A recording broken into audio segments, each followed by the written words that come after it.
Late winter by the river. The trees are bare, the water steady, the light soft and patient. It's cool enough to crave warmth.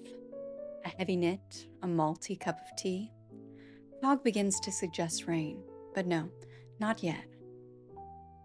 There's a moody quiet here as you perch on a river rock.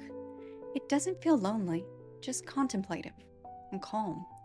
A lovely place to find yourself as the day winds down, isn't it?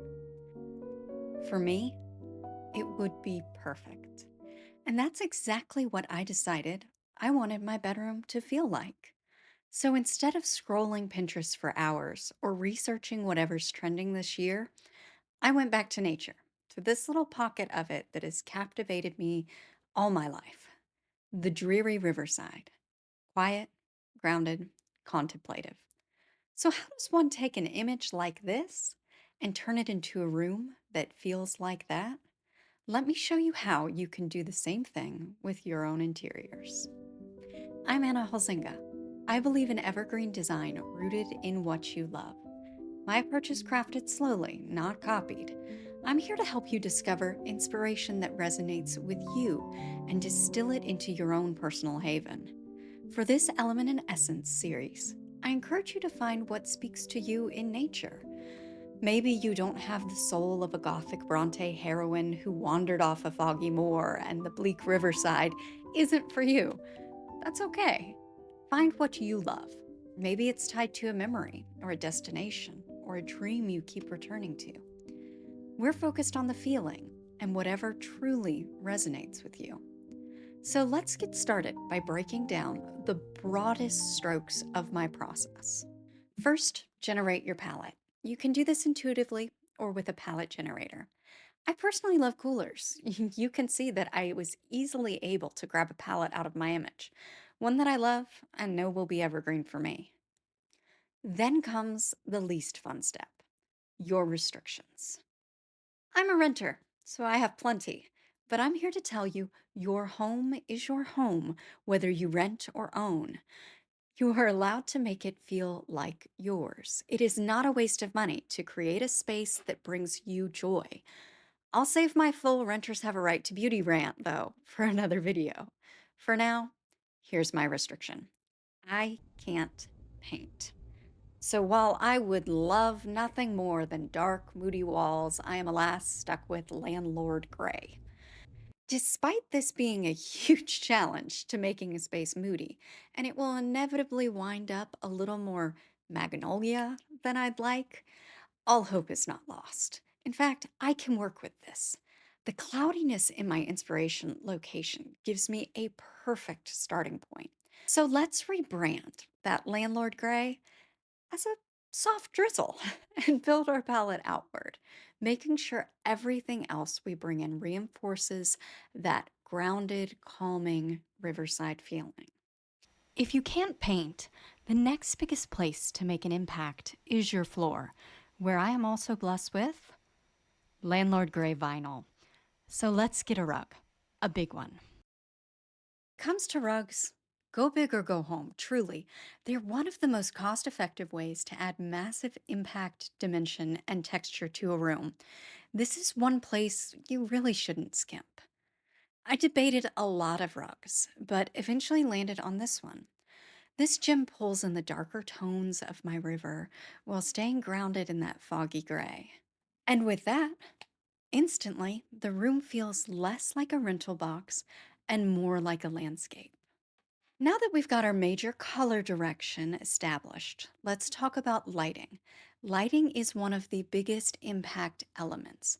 It impacts literally everything else in the room.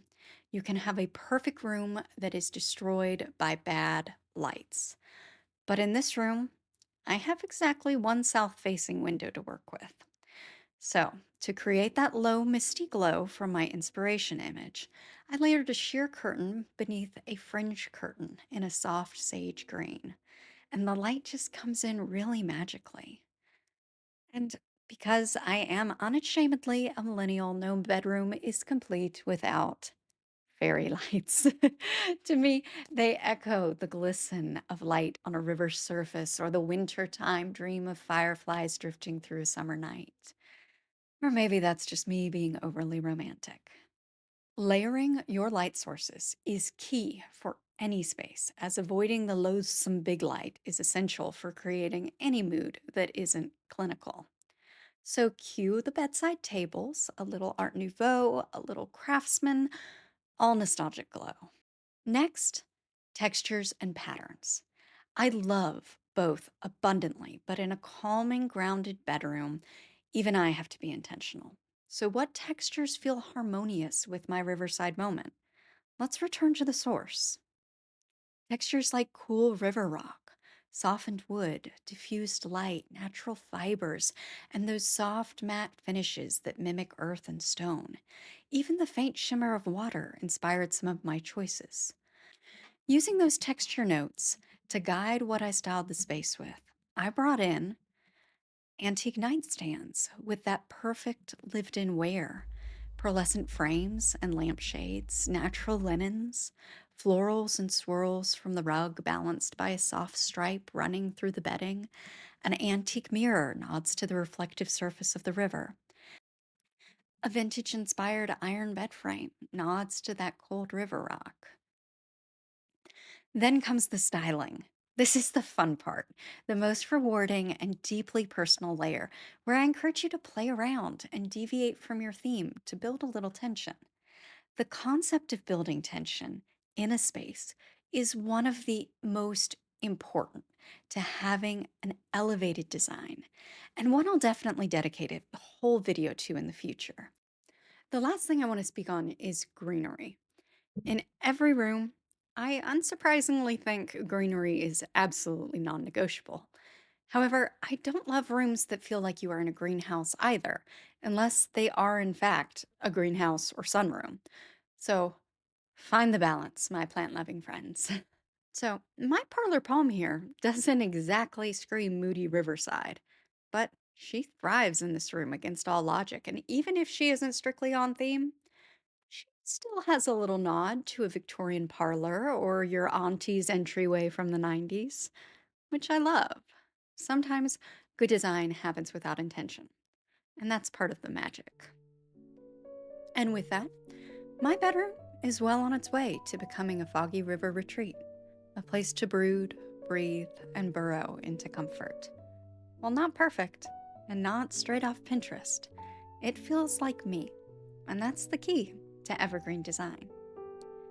As a final reminder here, this design did not happen overnight. These objects were collected over the course of years and lived in other places in my home before they found themselves here. So, just like our river waiting for spring, we must be patient as we decorate and craft our spaces to really build places that will stay true to us for more than just a season. So, if you have a favorite spot in nature and want to translate it into a room, share it with me. I'd love to turn your landscape into a design direction you can build real personal inspiration from as part of my Element and Essence series. And dear new friends, please like and subscribe. I'm new to YouTube, so your encouragement really means the world to me. Let me know what inspires you in the comments.